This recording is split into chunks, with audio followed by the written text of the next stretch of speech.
In the end, I probably should have done this in the beginning, but there you go. Some other thoughts about the whole process of putting these together and also painting to keep yourself going, to get through these 52 odd models. My way was to assemble them all first, do them all, put them all together, fix all the gaps and everything. And then I did the bases on some, base coated them, started painting, went back to do some bases on some more when I got bored of painting. And, jumping back and forth so that, if you get bored of painting, you can go and you can do some bases. The next thing is I've always painted sort of 4 or 5 at a time. So that if I have a Stormcast, I'll have 5 and I'll paint all the red. And then I'll paint all the blue.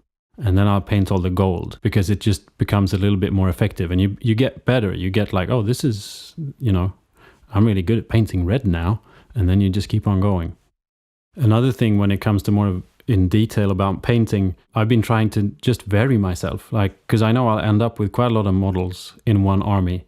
And I don't want them all to be identical.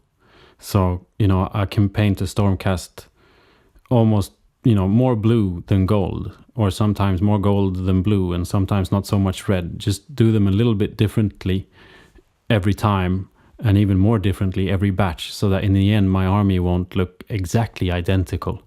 And this is even more detail, while painting is, I think, trying to think about the light. I had a problem with my bases at first because they just didn't really look like they attached well to the model. And then I started just, this was with the test model. And then I just painted it really, really dark under the model, like almost black. I blended colors so that it was sort of lighter brown on the edge and then darker under the model. So that it looks like a shade and it fits really well. Same within the model, like if something is underneath, it can be darker than something that's on top.